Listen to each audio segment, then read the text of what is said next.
Hey gang, Ross Brand here for LiveStreamUniverse.com. Welcome to Livestream Stars. It's Monday night, 7 p.m. Eastern, although we are going to be taking a couple weeks off from Livestream Stars the next 2 weeks, but we've got a great guest for you tonight, Nick Mattingly from Switcher Studio.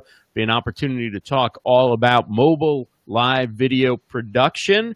And Livestream Stars is the show where we feature talented broadcasters delivering high-quality content across live stream platforms. And it is, as you know, brought to you by LiveStreamUniverse.com. Check it out. We got a brand new resources page up with a lot of good products and services you may find helpful in getting your live video programs, shows, broadcasts going.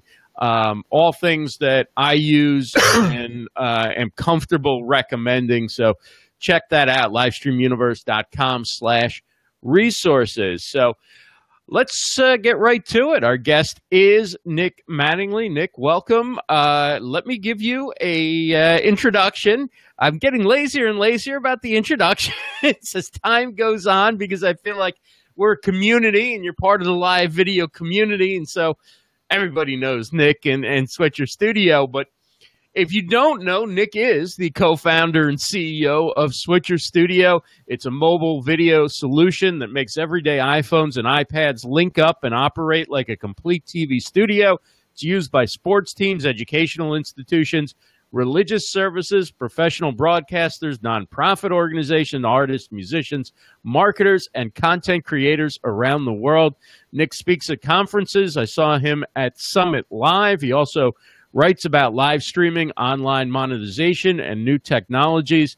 And Nick has expertise in technology that helps groups and organizations identify areas of opportunity, increase exposure on the web, and optimize efficiencies. Nick, it was great meeting you at Summit Live, and thanks for coming on the show. Yeah, you found my LinkedIn. Yeah, I did. Very good. Very good. Awesome. You could read along. If you're connected to Nick on LinkedIn, you can read along at home. Reminds me when I worked in radio and some people would just like literally rip the AP copy and read it on air word for word. Hey, it's great. It's like, hey, if you subscribe to AP at home, you can read right along with our friendly newscaster.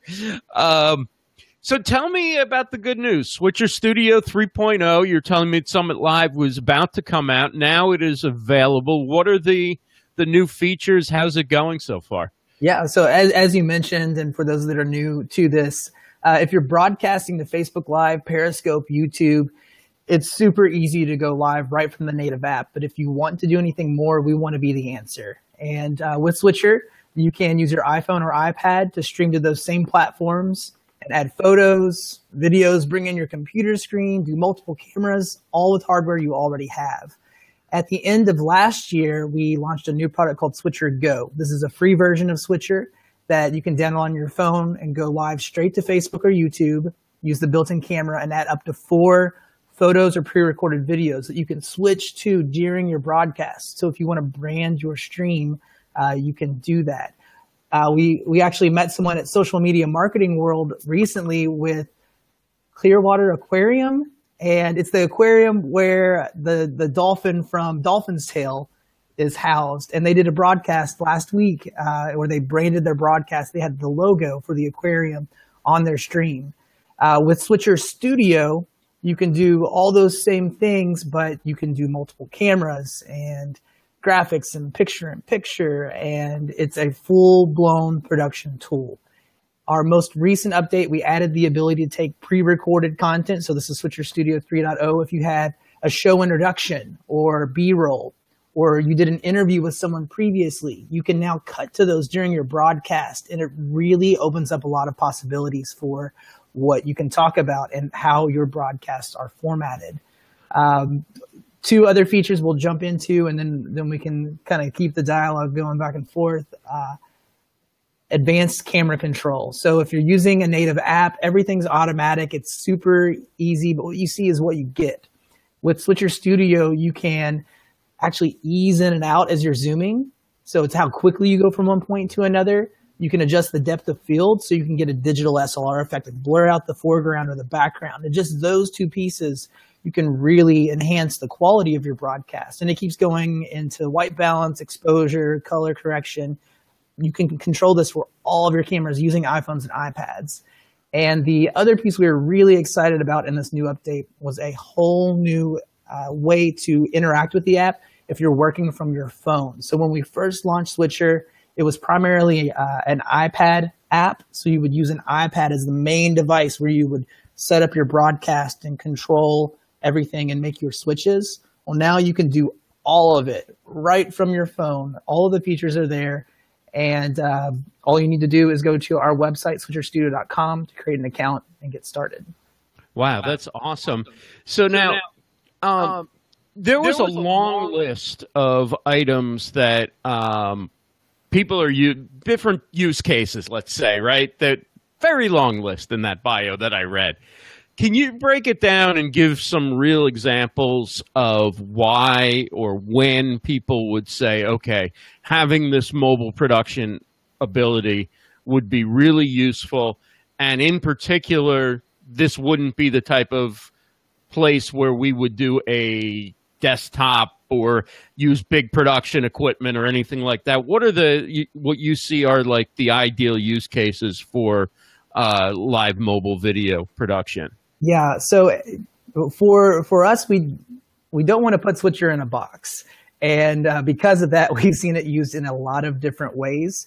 If someone were to go live right from the Facebook app, it's going to be single camera. It's kind of a lot of times a selfie shot, whatever you can do in arm's reach, and what you see is what you get.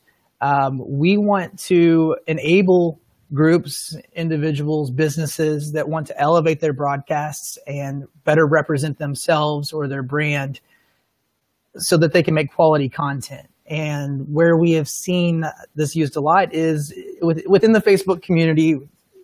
Facebook is really heavily pushing live video in a way that they're really encouraging everyone to do it. Anyone can go live. You do your kid's birthday party, or you could be at your grandparents, or you could call up a friend. They now have the two-way conversations that they're starting to roll out. So the thing that we're doing right now, you can start to do that right inside of the app from Facebook. But you can't add your logo. You can't do multiple cameras. You can't bring in your desktop. So we've seen businesses really benefit from this. If you're a group or an organization where there's a community around some kind of content or idea, Switcher's a great way to use gear you already have and start making better videos. One of my favorite broadcasts is a guy that has done a lot of content on, what's the platform? Busker. But he's been using Switcher and Facebook Live for some of his broadcasts. It's a show called Foamy Homies. He does a kids-friendly puppet show on Facebook. Like, we never thought we're going to build Switcher and people are doing puppet shows, but it looks great. He's built an awesome community, and it's super, super cool. There's another guy, it's Rodney Rogers, and he started out with a podcast, and now he's doing videos on YouTube, and it looks like a reality TV show. And they're going out in the Everglades and like shooting video in the forest and in the swamps, and he's going back to the studio and set up the mic just like you are and is able to cut to that content and talk about it in his program. Another awesome example, there's a guy that had a Vine channel called Brittle Star.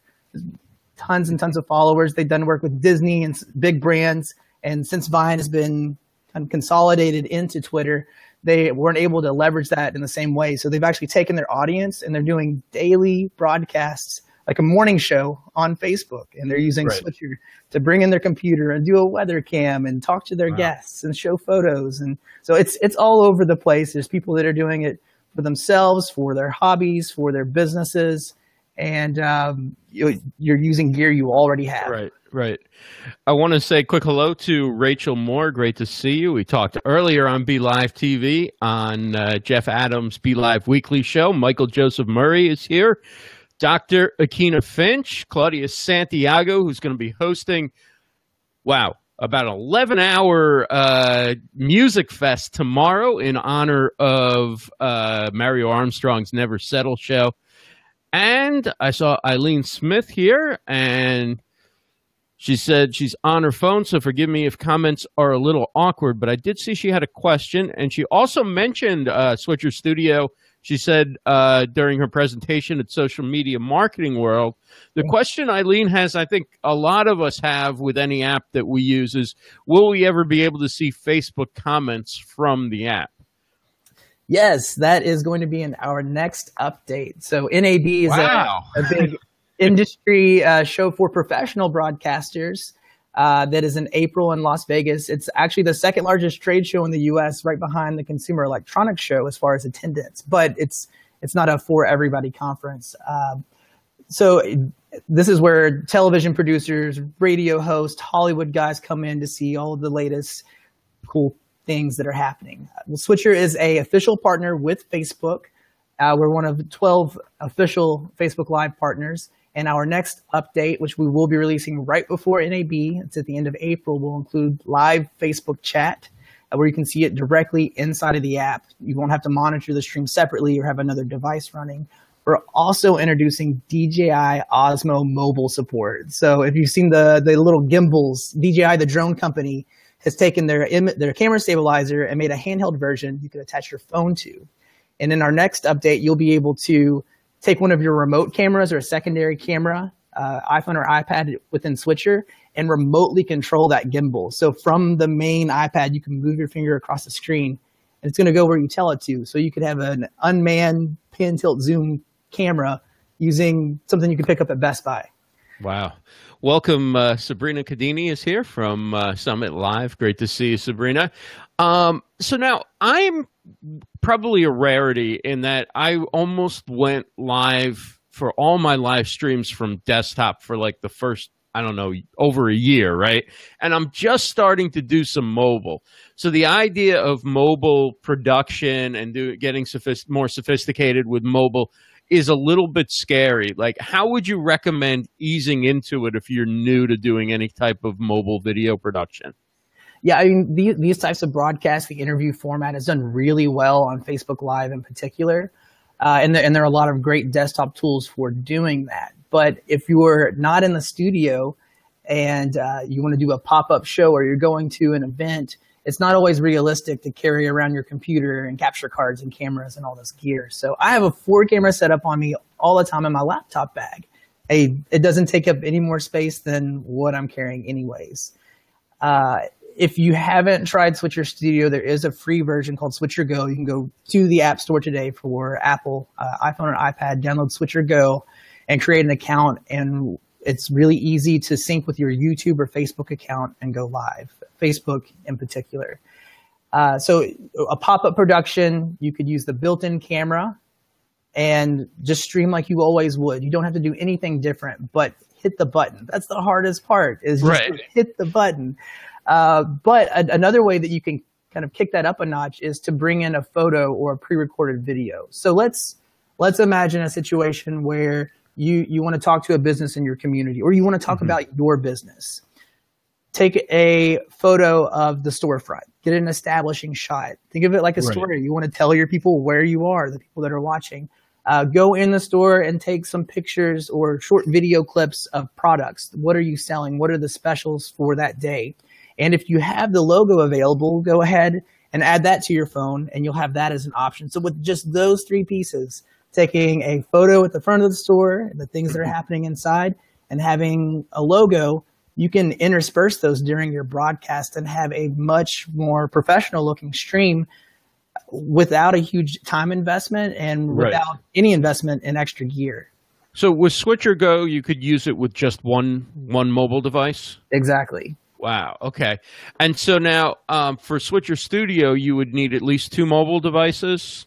So Switcher Studio, you can also use just the one device and still do really great productions. The benefit of Switcher Studio is you can do unlimited photos and videos. So you could add as many as you want. You could build images with overlays. So if you had a lower third or something with transparency you wanted to include, you could do that as well. It also comes with a free screen sharing application for Mac, where your computer will show up as a camera inside of the software. So if you have a website you want to show, a video, a presentation, if you're doing a Skype call or a Zoom or Hangouts, that's now available inside of Switcher Studio to mix with other elements and rebroadcast. We're also working on a Windows version. They'll be available later this year. Now, you remember back when you came out with Switcher Go, I did an update. I was using Wirecast at the time from desktop. I still use Wirecast, but not for my Monday night interviews. And I went to actual video clip that you guys had produced to show how people would use it. Now, if I was on mobile using Switcher Studio, would I play that from the desktop, or could I actually store a video clip like that in a mobile phone, Right. and So play it from mobile? all right inside of the app. So Okay. any photo or video that's saved on your device is available as a source. So Okay. you had a video segment, an interview, a commercial, a bumper. You can add that right from your phone and cut to it. Now you can also play it back from your computer. So depending on the workflow, that might be a good solution. But one of the really cool things about Switcher Go is that it works with Switcher Studio. So someone that's using the paid professional product, if you're doing a broadcast and you show up at an event, you could grab someone in the crowd, have them download the free Switcher Go app, and now they're a cameraman. They can be a part of your production. Wow. And when they leave and go do their own thing, they have a great tool for making video on their own. You don't have to go live. You can even record. So I know I keep going on, and there's all these cool things you can do. Really, it just comes down to making content, hitting the button, being consistent. Live video is still early. We've seen some platforms come and go with Meerkat and Blab, and Facebook and Twitter are really putting a lot of muscle behind live video. And 5 years ago, it was kind of weird for people to post pictures of their food on Facebook, and now that's all we see are photos. Video is still early, I think, and we're going to see more and more of it. So getting in early, being consistent, making good content, and standing out are going to be really important. And this enables you to produce at a higher quality and more visually interesting than what the average person is doing, just going live natively on their phone with Facebook's mobile live app. I want to bring some questions in here. Also want to say hi to Terry Johnson. Good to see you, Terry. Thanks for joining us. Dr. Finch asks, how many people can I broadcast at one time? I have a co-host and a guest. Okay, so with Switcher, you're using iPhones and iPads. They have to be on the same local network. So you're using Wi-Fi as kind of the bubble. You go into the settings on each device and make sure they're on the same Wi-Fi before you start.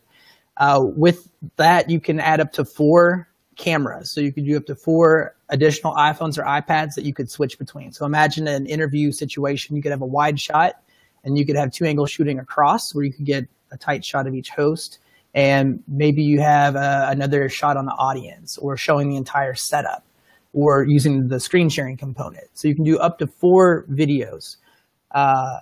Those are other devices that are running Switcher Studio. If you want to add photos or pre-recorded videos, you can do as many of those as you want. Just add them to the queue, and they're available to cut to and intersperse during your broadcast. But with Switcher, it's a creation tool, so you're linking it with your Facebook account or YouTube or Periscope Producer, or the list goes on. There's lots of places you can send it to. You're leaning into those other platforms for the distribution, but using Switcher on the front end to make that content.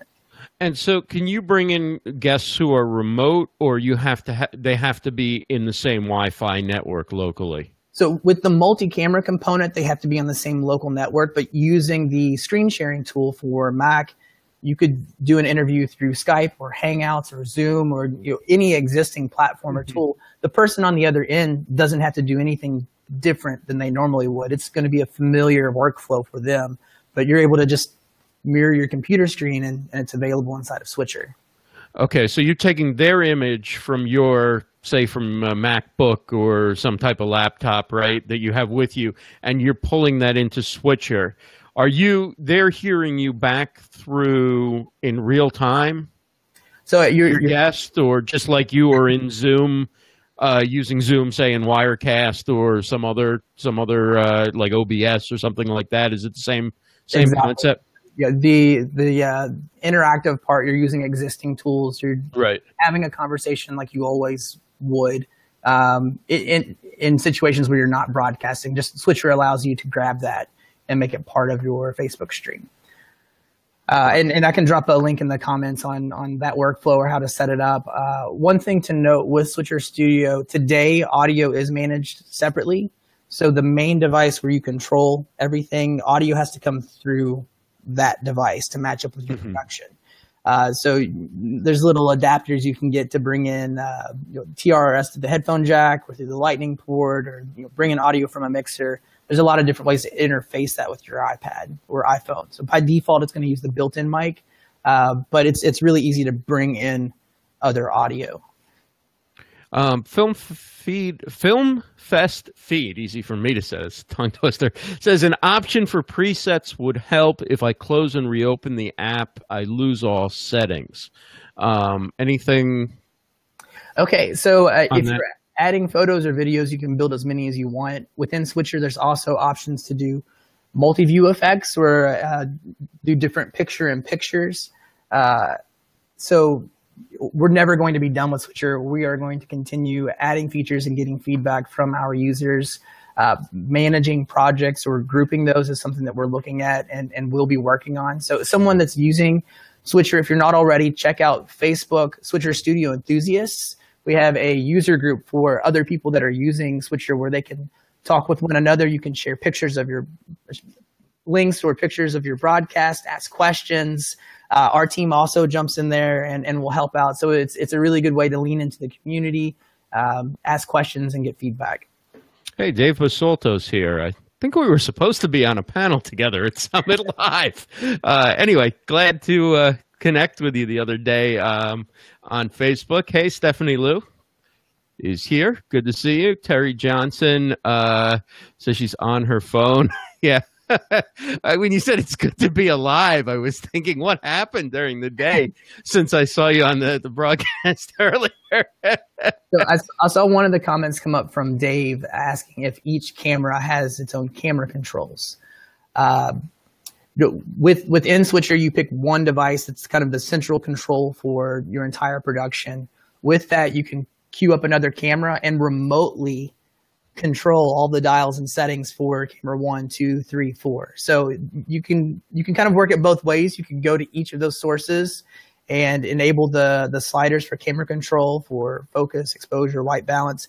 But you can also do that for all of the cameras remotely from the main device where you run the entire production. So Dave, if you queue it up to the preview window, the camera control tab is going to give you access to all of that. Stephanie Lou says that she loves Switcher Studio. It helped take our live event to a whole new level. I assume that's a live event that you did recently, right? You guys, I think you used Switcher, so that's pretty cool. Said the support team is amazing too. Dan Petrick helped me get everything set up for my event. Dr. Fitch said that would be great when I cover an event. So let me ask you about sporting events, because you mentioned that not an easy thing to cover, right?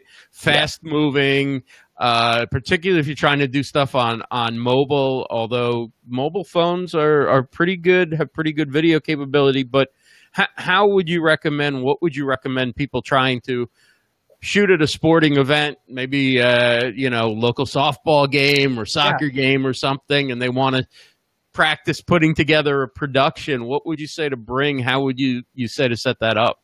Yeah, so with athletics, I think we immediately jump to the game itself. Is how can you do the ESPN production with all the cameras and the game from start to finish, and do you need announcers? And there are a lot of people that have had success using Switcher to make those types of videos. But if you dial it back a little bit, I think there's some interesting ways you can use Switcher and still make really great content for athletics. We actually did a post on this recently, leading up to the NCAA playoffs. There were teams that were using Switcher for pregame, halftime, and post-game coverage. So not producing the game itself, but content around it, where you might do a quick interview with the coach before the game, or talk about stats and the matchup between these two teams that are going live, and what the expectations or outcome might be. It might be, and that's one broadcast. You go live for a couple of minutes and you've got a audience that wants this information. Even people that are at the game want this information, and you're able to fill that need.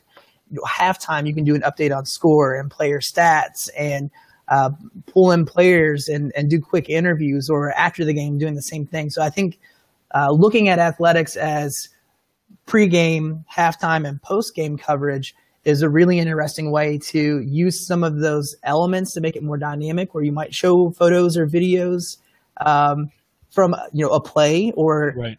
Actually there was one broadcast. There's a smaller university here in Louisville.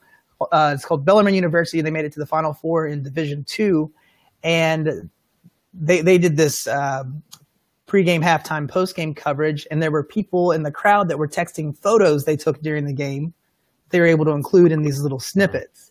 So that's a kind of a hack. It wasn't really built into the software to be able to do that, but they were able to share those resources and include it in what they were doing. Now, if you want to do a whole game coverage, the devices do talk over Wi-Fi.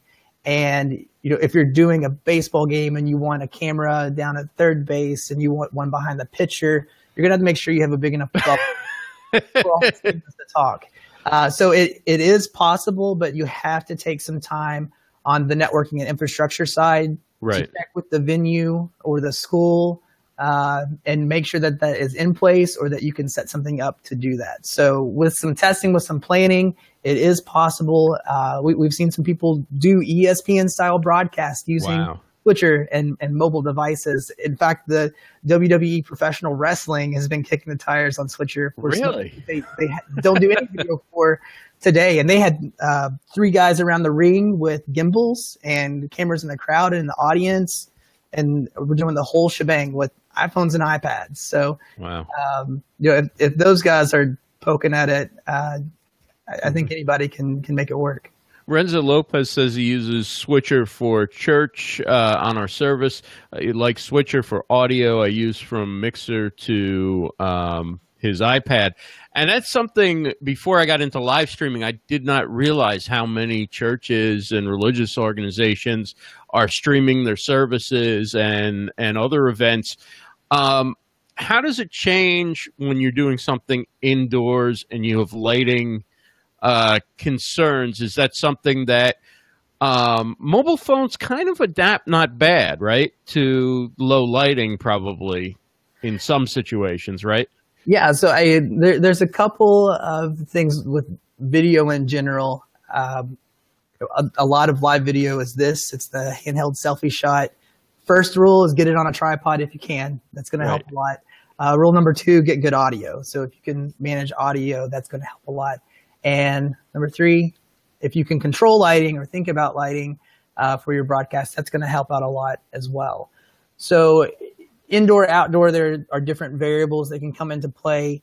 But with the camera controls in Switcher, you can fine tune each camera and make sure that you have a better video. If you need to brighten it up a little bit, you can. There's even, this is kind of a pro feature, it's called Gray Card, where you can hold up a card on set and it's going to auto configure the settings for your cameras to show the true whites and blacks in your video.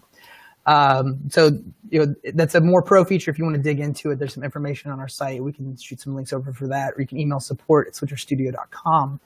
But if you're doing a indoor production, natural lighting is okay in most cases. iPhones don't always do super great in low lighting, so the better natural light you have, the better.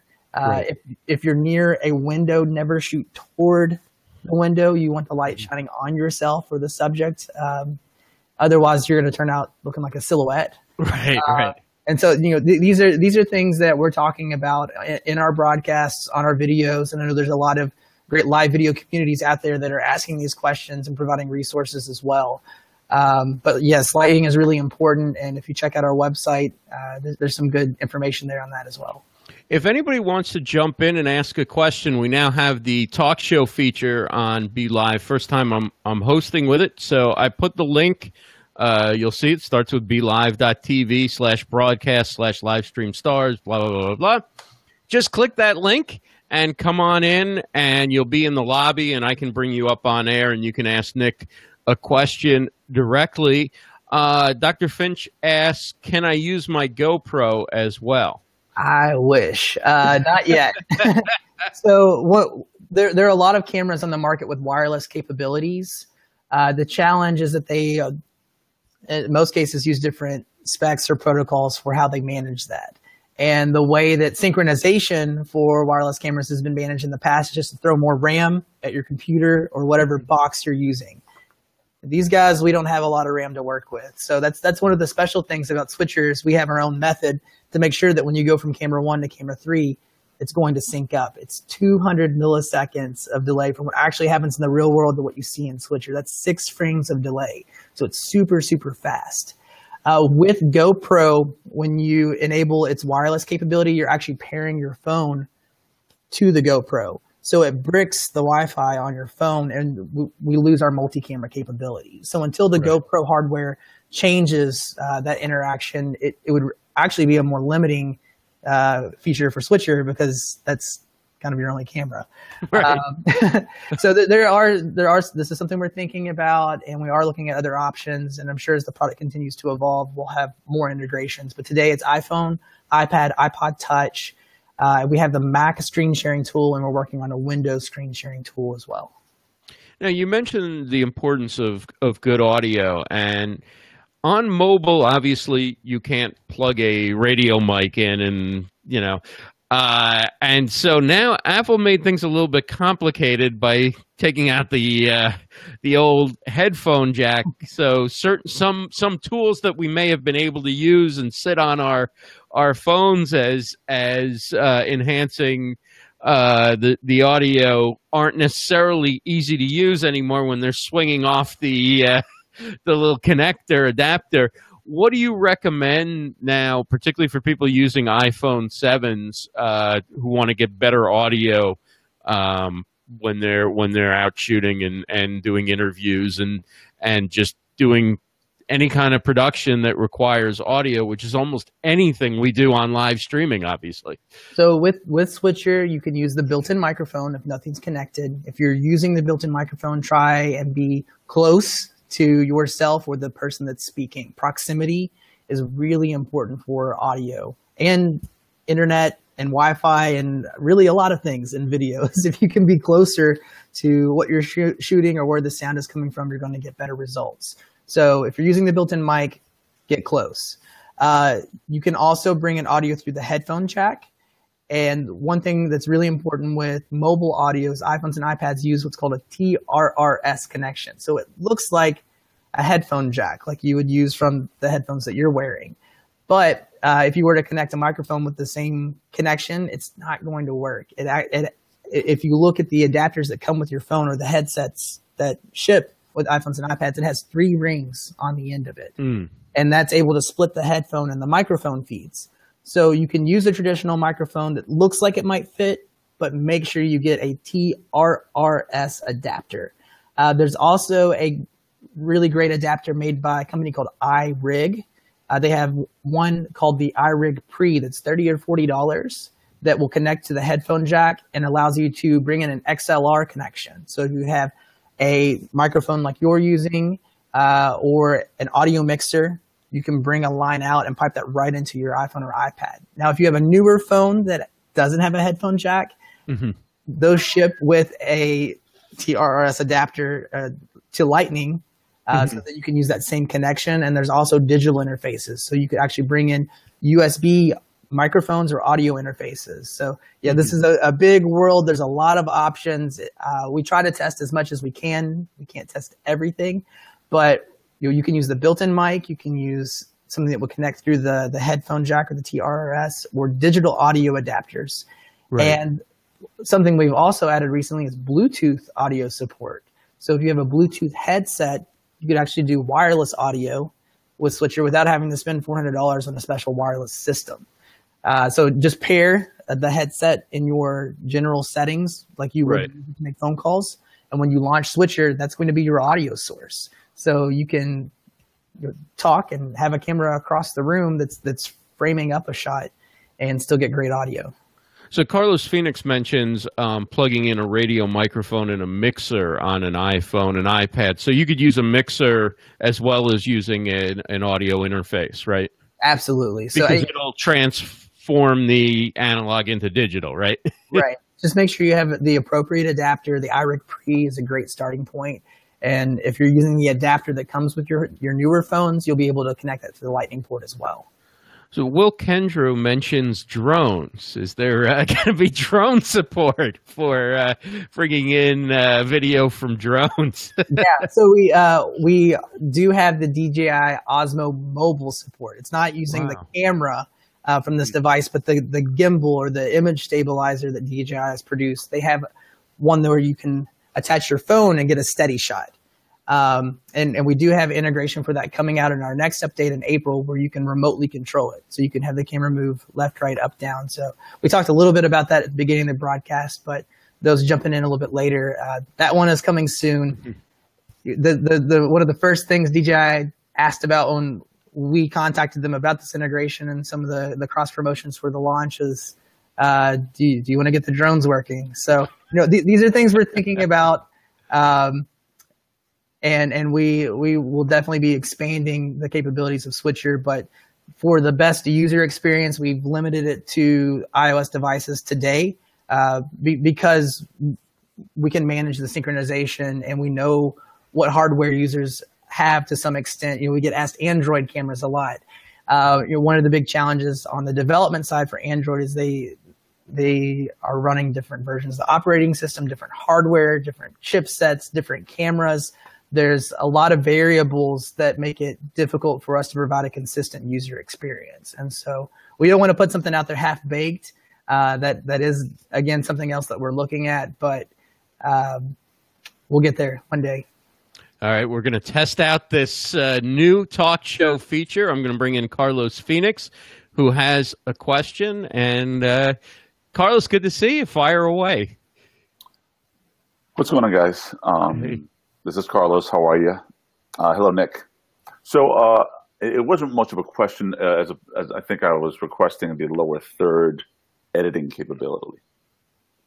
So if I create a custom lower third graphic, yes, I want to be able to just change the names on the fly. So if a new guest comes up and I'm in the middle of some live event and I want to be able to add that name, right, of that new person, instead of going into another application and trying to create a new lower third, I would love the ability to just go in there and just be like, okay, so this now Joey that I'm going to be taking care of, Yeah. So for those of you who haven't used Switcher yet, you can add lower thirds or your logo on screen, but you have to prep those graphics separately ahead of time. So you would create a PNG or image with transparency that you can bring on screen and you can move it around and size it and put it exactly where you want. So you can do lower thirds, but it's going to be used today in cases where you know who the guest is and you're able to get that information ahead of time and have it ready when you go live. Live text editing is something we're hearing a lot of people ask about, and we're looking at a couple different ways of managing that. One would be some kind of text editing inside of the app where we could provide a couple templates and you could bring up the keyboard on screen and change that out. We're not super crazy about the keyboard taking up half the screen. So another way that we're looking at managing that is actually through our dashboard or cloud services, where you could edit graphics from your online account and they show up inside of the app. So it's not only, and we could also maybe access that inside of Switcher Studio. So two benefits there is you could do it on the fly during production. But it may not have to be on the fly. Manage it remotely.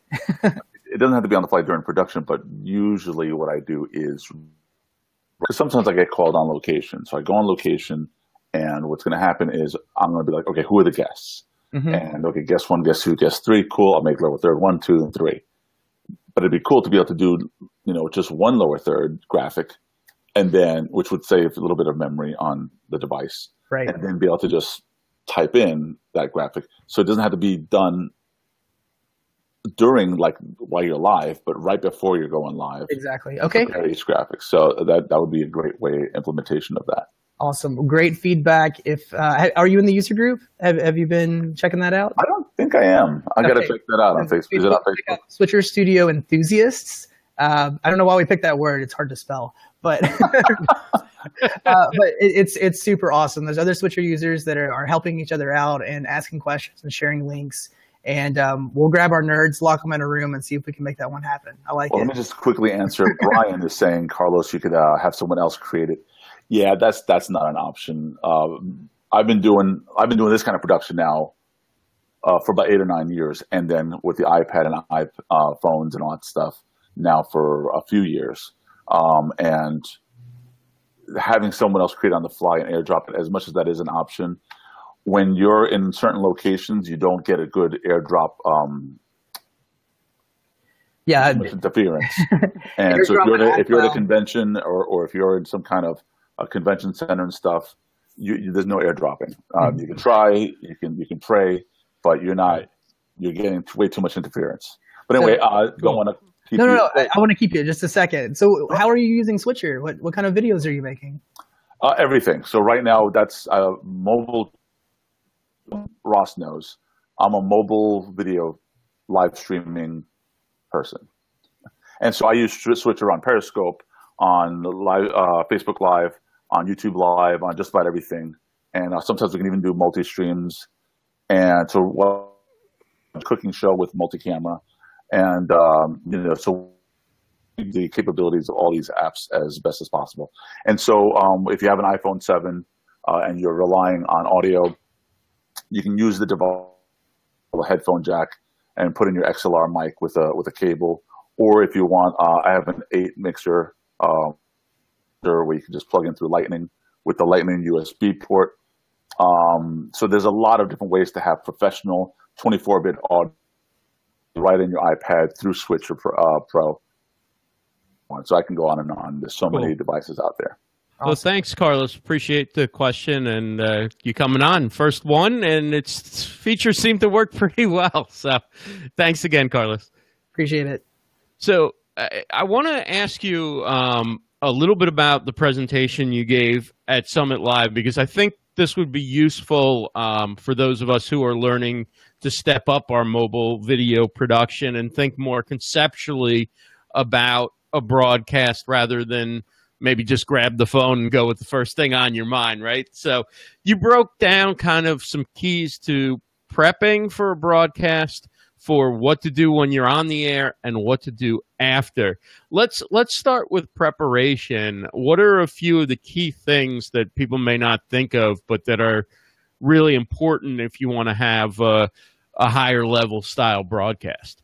Yeah, so you had a good lead in here. Is your live videos just the assumption that you can hit the button and that's it, and you're out there and it's happening. But that is absolutely a possibility, and you see that in a lot of cases with breaking news situations where it's just you happen to be in the right place at the right time, and you're going to be the person that's going to get that. But if you're doing video for your business or for an organization, you want that video to represent you and your brand. And so giving it a little bit of thought before you hit the button is going to help everybody. You're going to feel better about it. You're going to be more prepared. The people that are watching are going to have a better experience because there's a little bit of form to what you're doing. And that's something that we're trying to help, educate people on how you can get over those hurdles, how you can make better content. So if you go to nick.live, there's a PDF version of the presentation I gave at Summit Live that you can download. You just put in your name, email address, and you can get the download link. And I'm going to be following that up with some other content around these topics. The first thing, if you're going to go live, is to think about the kind of content you're making and what your goal is. If you're going to hit the button, is it to get people to go to your website? Is it to tell them about a new product that you have? Is it to tell them about a special that's happening today? Is it to give a recap? What do you want the result to be because you went live? And if you start thinking about what you want to get out of it, you're going to be able to build everything else up to help make that happen. You also want to think about who your audience is. Is this a private broadcast? It's just in a group of existing customers and people that are already using your products and services? Or is this something that is maybe on one of your public profiles that someone new might see? Is this someone that maybe has never heard of you before, that could be hearing about your business for the first time? So depending on who's listening, you might want to approach your broadcast a little bit differently. You also want to think about the platform that you're going to broadcast to. And there's lots of different ones out there. Periscope and YouTube and Facebook Live, Instagram even has live video now. And there's hundreds and hundreds of other places that you could send your content. If you already have built up one of these social platforms, you have an audience there. In a lot of cases, that's a good place to start. But all of these platforms are a little bit different in how you interact with users, what tools they have available, what tools you can use to broadcast or stream to them. As an example, Instagram is not open. You create and consume with the Instagram app. You can't use anything else to send video to Instagram yet, or as of today. So if you're going to do an Instagram Live, you're going to have to do that inside of Instagram. But if that's where your audience is, that might be a good place for you to share that information. If you already have built a presence on Facebook and you have customers and you have followers, Facebook has a lot of tools in place to help make sure that those people see your broadcast or can get a reminder for when you go live or can interact with you in other ways afterwards. If you're already doing YouTube videos, then your audience might already be there and it's going to be easy for them to get notified. So choosing the platform that you go to is also a really important piece, because you have to make that decision before you can hit the button or before you download an app to go live. Is there one platform that people who use Switcher Studio seem to gravitate toward most? Well, we've made Facebook Live and YouTube really easy. Within Switcher, you can log in or link those accounts and manage the entire process directly inside of the Switcher Studio app. And then with Periscope, Switcher does support Periscope Producer. So with a few extra clicks, you can broadcast to your Periscope or Twitter account, but you'll have to read up on how to get that going. Right. So a lot of the uses are starting to lean toward Facebook Live, although a lot of people are broadcasting on YouTube. And as I mentioned, there are lots and lots of other platforms, but those are the two big ones for us, is Facebook Live and YouTube. And we're really fortunate that we have a good relationship with Facebook through the partnership program. And we're able to get some information on new updates and things that are coming down and show them things that we're working on. And we continue to improve that feature and make it better in the Facebook chat that's going to be coming out in our next update. So that's one that we're really excited about. But as far as live planning, the biggest thing is to go into it with an intent. What do you want the result to be? And if you think about that as you prepare for your broadcast, it's going to make it more likely to get results rather than just going live and hoping people show up. Right. The part of the discussion that you gave about when the broadcast is going on, I think much of it is going to be familiar to people who are in this audience. So I want to just ask you about a couple of points, one which I tend to do and one which I don't do enough. So the one that I see that I tend to do, although maybe not enough, but people are not doing enough of, I think in general, is recapping your content frequently, which is the understanding that people are coming in and out, much like they would listen to a radio show, getting in and out of a car. They're coming in and out of your browser, right? They're going to check email. They're going somewhere else.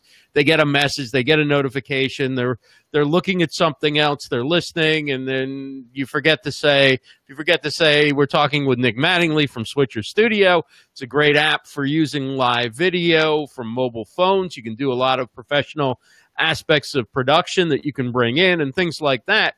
You take for granted that everybody here is just zoned in on the screen, paying attention to every word and with you from beginning to end, when in fact, if you look at your views, and don't do it too often because it's scary, but there's a lot of coming and going that happens pretty quickly and pretty frequently. So, from your point of view, why is that such an important thing? Well, a lot of Facebook usage is on mobile, so people are on their phones, and it's something we use in boredom. We don't ever want to be bored, and when that moment hits, we go to Facebook. So it's in bursts. It's not for a long stretch in a lot of cases, but if you have good content, if you're consistent, if you're doing it on a weekly basis, and they know when to tune in, and it gives your viewers an opportunity to make it a part of their routine or plan to do it. You can't always just drop what you're doing as if you're going to watch what's happening right now. But I think a good way to put it into context is if you listen to a sports game, you're never going to be upset about them telling you what the score is. They could not possibly say it too many times. Score and time, nothing else, right? Yeah. And with your broadcast, you just can't make the assumption that someone has been there from start to finish. So you don't have to completely recap everything that you're covering, but if you could reference earlier segments, or you can give a quick update midstream, just to let new viewers coming in know what you're talking about, it makes it much more likely that they'll stick around and make it a little bit further in the broadcast because they have context for what you're discussing or what they can get out of the broadcast. And then the other one, which I definitely don't do enough, and some people do well, some also probably need a little reminder from time to time, and that is your call to action. So, please do share this out so other people can learn about Switcher Studio. And when you have a chance, head on over to livestreamuniverse.com. We have a new resources page up, livestreamuniverse.com/resources. How much is too much? How much is not enough? What is the right balance as far as the call to action goes in a half hour to an hour live broadcast? Yeah. So if you go into your broadcast thinking about the goal, telling your viewers what to do next, now that the stream is over, or now that you've watched this replay, and giving them a next step is going to make it more likely that they take a next step. If you don't tell them where you want them to go or what they should be doing next, you can't expect it to happen. So knowing what your goal is and having a call to action is going to help you get those results. And live video isn't always about the views. It's engaging, it's interactive. There's a lot you can learn from the conversation, the things that you and I are talking about together. We're both learning. I'm learning from you. People that are asking questions are getting information. So building that relationship and having that exchange can have a big impact on what you're trying to accomplish. Or going into a broadcast, asking a question or giving a theme for other people to think about and jump in on the comments. That's quantifiable in a much different way than we had this many views and this many comments and this many. Right. It doesn't always have to be about the numbers. But if you have that call to action, it's helpful to have kind of your signature sign off. If you have a website that you can send people to, or a place where they can sign up for your mailing list, or they can buy your product, that as a business, that's what you're going to want to push them to. If it's an organization, you might want people to join your group or to make a donation or to show up at your next event. You can use live video as a way to get people to show up to something in the real world where you're doing things. So the sign off, the call to action can be very different depending on what you're trying to accomplish, but you have to go out on it, or you're not going to see anything happen. And I guess if you're smooth, you can combine that with the recap, right? So we're talking with Nick Mattingly from Switcher Studio. Check him out, switcherstudio.com. And also you can get the free download of his presentation from Summit Live at nick.live. You nailed it. Okay. So in the time that we have left, and we don't have much, just give me the key thing to do after a broadcast if you want to improve. What do you look at? How do you try and take something from the broadcast and go, okay, I'm going to get better next time? Right. So I think this is something that's hard to get in the mindset of doing unless you start doing video regularly. But don't compare yourself to somebody else. Use yourself as the competition. How can you be a better you? When you end a broadcast, take a moment to reflect and see what worked, what didn't, could you have done differently? How were people engaging in the comments? Go back to the comments after the broadcast and make sure everyone gets a response. They are going to be much more likely to come back if you're building that relationship and having that exchange and answering their questions. Right. There might be comments that came on that you weren't able to respond to or react during your program. There might be some that were irrelevant to the theme for that particular broadcast, so it wasn't a part of the conversation, but you can still help them afterwards. And then knowing, again, what your goals are going into the broadcast, you can start to measure those results afterwards. And in the presentation, we kind of recap this a little bit more, so you can download that at nick.live. But there you go. That's the call to action. Nicely done. But you compare yourself to you, be a better you, and you'll start to have better broadcast. That's something we're really trying to do ourselves here at Switchers. We say, and this is hard for me to say, but we try to present our product as a way to make better Facebook videos. Mm-hmm. And we're doing more content. We're going live. We do a broadcast 2 p.m. Eastern every Friday. We're starting to do more broadcasts during the week. We have to eat our own dog food. We have to use our product. But I still see some of our customer broadcasts that look better than the videos we're making. And we have to hold ourselves to that standard. And how can we improve? It's not always about lighting or audio or the technical things. It's, are we talking about the right topics? Are we giving people information that is helpful? Are we sharing the information out? Are we responding to comments? Are we following through on what happens afterwards? There's all these pieces that it's easy to get tied up in. I need this gear, and we've got to have our lighting just right, and our audio levels are too high or too low. It's the message that counts. Right. And I think using that as your bar, and how you can tell better stories, how you can ask questions, how you can become a better interviewer. Those are all going to help you make better content, and people are going to watch. Be a better you. I like it. Thanks, Ryan. That's awesome. Thanks, Ryan. So that's Nick Mattingly from Switcher Studio. Thank you so much. SwitcherStudio.com, Nick.live. Thank you so much for joining us. This has really been very informative. I feel like I've learned a lot. I think other people have too. And Kevin Black says Switcher has only ever shown growth and ingenuity. Nice. That's a great way to end. Love what you guys are doing to elevate the quality of videos that people are doing on live stream platforms. And do check them out again, switcherstudio.com. I will be back Thursday night with Live Stream Stars. No, wrong show. Ask the Expert, Thursday night. Kathy Hackle will be joining us to talk all about VR and AR. She's also an Emmy-nominated broadcaster and on top of the latest in live streaming and tech. And speaking of Emmy-nominated broadcasters, Mario Armstrong is launching the Never Settle Show, 7 p.m.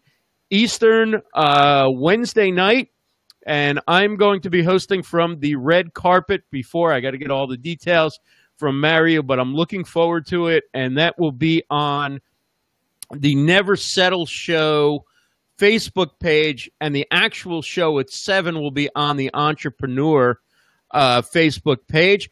And Claudia Santiago tomorrow, in honor of Mario and the Never Settle Show, is doing an 11-hour music fest, Flash Mob Music Fest, maybe the first one ever in Facebook Live history. So check that out. Going to be artists from all over the world joining. Lots of good stuff going on live streaming. Thanks again to our guest, Nick Mattingly, Switcher Studio.